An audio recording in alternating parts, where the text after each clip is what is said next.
নমস্কাৰ আপোনালোক সকলোকে পুনৰবাৰ স্বাগতম নসমাই মছজিদ বন্ধুসকল পলকতে চাওক আজি সন্ধিয়াৰ 7টা গুৰুত্বপূৰ্ণ খবৰ। প্ৰথমটো খবৰ, গৌতম আদানী সন্দৰ্ভত পুনৰ বিস্ফোৰক মন্তব্য হিন্ডেনবাৰ্গ ৰিচাৰ্চৰ। আদানী গ্ৰুপৰ কেলেংকাৰীৰ সৈতে সম্পৰ্ক আছে সেবিৰ।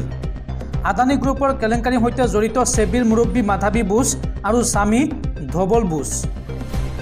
হিন্ডেনবাৰ্গ ৰিচাৰ্চৰ শেহতীয়া প্ৰতিবেদনত প্ৰকাশ পাইছে এই চাঞ্চল্যকৰ তথ্য। পৰৱৰ্তী খবৰ, ৰাজ্যবাসীলৈ ভাল খবৰ। কাইলৈ ৰাজ্যৰ লাখ লাখ লোকৰ বেংক একাউণ্টত সোমাব চৰকাৰী ধন। কাইলৈ পুৱা 10 বজাৰ লগে লগে ৰাজ্যৰ লাখ লাখ লোকৰ বেংক একাউণ্টত অসম চৰকাৰে সোমোৱাই দিব ধন। কাৰ কাৰ বেংক একাউণ্টত কাইলৈ চৰকাৰী ধন সোমাব চাওঁ আহক। ৰাজ্যৰ চৰকাৰী আঁচনিৰ হিতাধিকাৰীৰ বাবে ভাল খবৰ আহিছে। কাইলৈ পুৱা 10 বজাৰ লগে লগে ৰাজ্যবাসীয়ে পাব ভাল খবৰ। অৰুণোদয় আঁচনিৰ হিতাধিকাৰীৰ বাবেও ডাঙৰ খবৰ আহিছে। অৰুণোদয় আঁচনি, দিব্যাংগ পেঞ্চন, বৃদ্ধ পেঞ্চনৰ হিতাধিকাৰীৰ বাবে ডাঙৰ খবৰ আহিছে। 12 আগষ্ট অৰ্থাৎ কাইলৈ ৰাতিপুৱা লাভ কৰিব এই আঁচনিসমূহৰ ধন আৰু লগতে পেঞ্চনৰ ধন লাভ কৰিব 12 আগষ্টত। হিতাধিকাৰীৰ প্ৰতি এই জৰুৰী ঘোষণা মুখ্যমন্ত্ৰী ডক্টৰ হিমন্ত বিশ্ব শৰ্মাৰ। পৰৱৰ্তী খবৰ, পুনৰ উত্তপ্ত সন্ত্ৰাসজৰ্জৰ জম্মু কাশ্মীৰ। জম্মু কাশ্মীৰত পুনৰ ভাৰতীয় নিৰাপত্তাৰক্ষীৰ ওপৰত সন্ত্ৰাসবাদীৰ ভয়ংকৰ এম্বুছ আৰু এই ভয়ংকৰ এম্বুছত শ্বহীদ হৈছে 2 ভাৰতীয় সেনা জোৱান, লগতে মৃত্যু হৈছে আন 2 সাধাৰণ নাগৰিকৰ। জম্মু কাশ্মীৰৰ কোকেৰনাগত সেনাৰ ওপৰত ভয়ংকৰ আক্ৰমণ সন্ত্ৰাসবাদীৰ। টহলদাৰী সেনাৰ ওপৰত আক্ৰমণ সন্ত্ৰাসবাদীৰ আৰু এই ঘটনাত 2 সেনা জোৱান শ্বহীদ হৈছে, লগতে আহত হৈছে 2 অসামৰিক লোক। অনন্তনাগ জিলাত এই আক্ৰমণৰ ঘটনা সংঘটিত হৈছে। সন্ত্ৰাসবাদ বিৰোধী অভিযানৰ বাবে গৈছিল এই সেনাৰ দলটো। জম্মু কাশ্মীৰৰ কোকেৰনাগত সেনাৰ ওপৰত এই ভয়ংকৰ আক্ৰমণৰ ঘটনা সংঘটিত হৈছে। দৰ্শকসকল আৰু বহুতো গুৰুত্বপূৰ্ণ খবৰ আছে। তাৰ আগতে আপোনাক জনাওঁ যে যদি আপুনি এতিয়ালৈকে এইটো ভিডিঅ'ত লাইক কৰা নাই তেন্তে এতিয়াই ভিডিঅ'টোত লাইক কৰি দিয়ক আৰু এনেকুৱা ধৰণৰ ভিডিঅ'সমূহ নিতৌ চাবলৈ চেনেলটো ছাবস্ক্ৰাইব কৰি কাষত থকা বেল আইকনটো প্ৰেছ কৰি ৰাখক।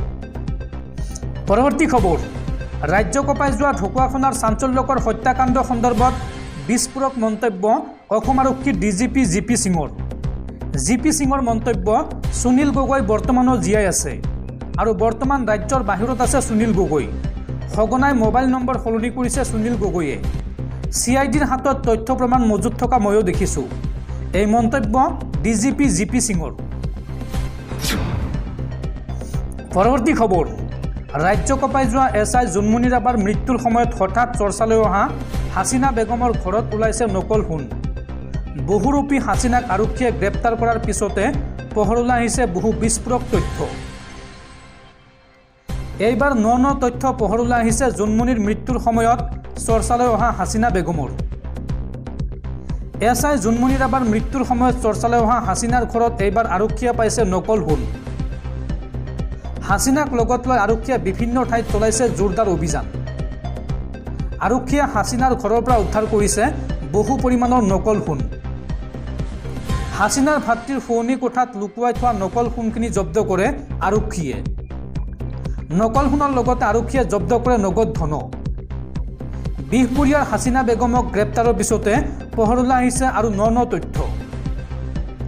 বিস্ফোৰক তথ্য লাভ কৰি বিহপুৰীয়া নাওবৈচা লালুকত আৰক্ষীয়ে চলাইছে অভিযান আৰু আৰক্ষীৰ অভিযানৰ উমান পাই পলাইছে হাছিনা বেগমৰ ভাতৃ। সম্প্ৰতি 3 দিনৰ বাবে লখিমপুৰ আৰক্ষীৰ জিম্মাত আছে হাছিনা বেগম। পৰৱৰ্তী খবৰ, প্ৰাক্তন কেন্দ্ৰীয় মন্ত্ৰী তথা ৰাষ্ট্ৰদূত কে নাটৱাৰ সিঙৰ দেশবাহান। 93 বছৰ বয়সত শেষ নিশ্বাস ত্যাগ কৰে কে নাটৱাৰ সিঙে আৰু এই সন্দৰ্ভত প্ৰধানমন্ত্ৰী মোদীৰ শোক প্ৰকাশ। প্ৰাক্তন কেন্দ্ৰীয় মন্ত্ৰী তথা ৰাষ্ট্ৰদূত কে নাটৱাৰ সিং আৰু নাই।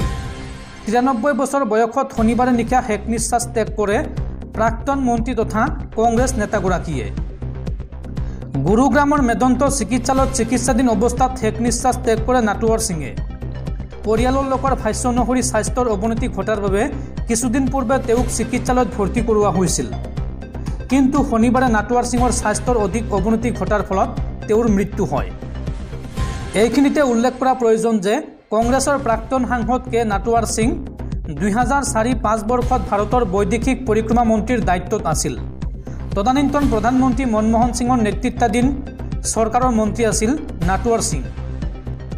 তদুপৰি ইন্দিৰা গান্ধী চৰকাৰৰ সময়ছোৱাতো তেওঁ পাকিস্তানৰ ৰাষ্ট্ৰদূত হিচাপে কাৰ্যনিৰ্বাহ কৰিছিল। প্ৰাক্তন মন্ত্ৰীগৰাকীৰ মৃত্যুত দেশৰ বিভিন্ন মহলে শোক প্ৰকাশ কৰিছে। তেখেতৰ মৃত্যুত প্ৰধানমন্ত্ৰী নৰেন্দ্ৰ মোদীয়েও সামাজিক মাধ্যমত শোক প্ৰকাশ কৰে। পৰৱৰ্তী খবৰ, ছাত্ৰ আন্দোলনত জ্বলিছে চুবুৰীয়া ৰাষ্ট্ৰ বাংলাদেশ আৰু এই সময়ছোৱাত বাংলাদেশীয়ে প্ৰৱেশ কৰিছে নেকি অসমত। এই সন্দৰ্ভত কেন্দ্ৰৰ নিৰ্দেশত অসম আৰক্ষীয়ে জাৰি কৰিছে হাই এলাৰ্ট। বাংলাদেশীয়ে প্ৰৱেশ কৰিছে নেকি অসমত।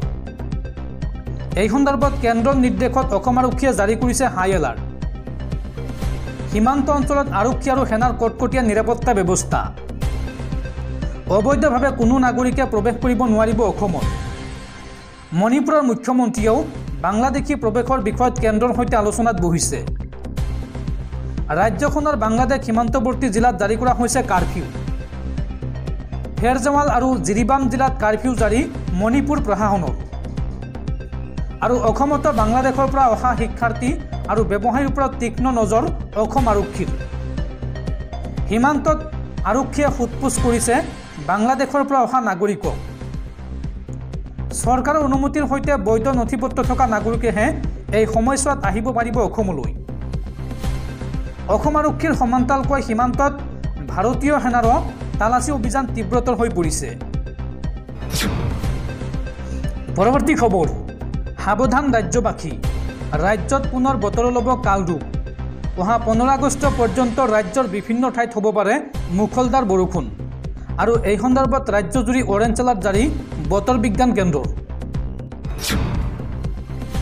পৰৱৰ্তী খবৰ, অৱশেষত মৌনতা ভংগ কৰিলে দেশ এৰি পলায়ন কৰা বাংলাদেশৰ প্ৰাক্তন প্ৰধানমন্ত্ৰী শ্বেখ হাছিনাই। কিহৰ কাৰণে ভংগ হ'ল শ্বেখ হাছিনাৰ চৰকাৰ, এই সন্দৰ্ভত ডাঙৰ মন্তব্য কৰিছে প্ৰাক্তন প্ৰধানমন্ত্ৰীগৰাকীয়ে।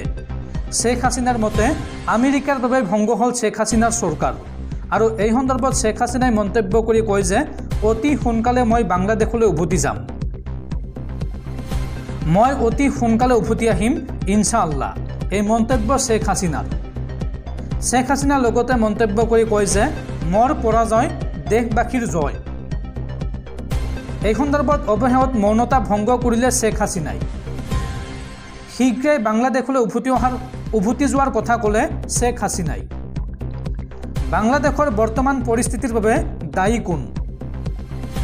আমেৰিকাৰ বাবে গাদীচ্যুত হ'ল নেকি শ্বেখ হাছিনা?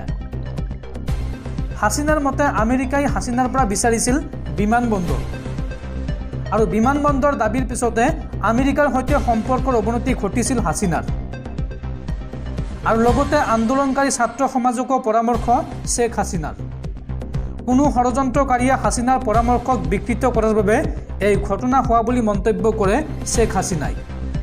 আৰু অহা সপ্তাহত ভাৰতৰ পৰাই বাংলাদেশৰ জনতাক সংবাদ মাধ্যমৰ জৰিয়তে সম্বোধন কৰাৰ সম্ভাৱনা। শনিবাৰে আৱামী লীগলৈ এই বাৰ্তা প্ৰেৰণ কৰিছে বাংলাদেশৰ প্ৰধানমন্ত্ৰীৰ গাদীচ্যুত শ্বেখ হাছিনাই।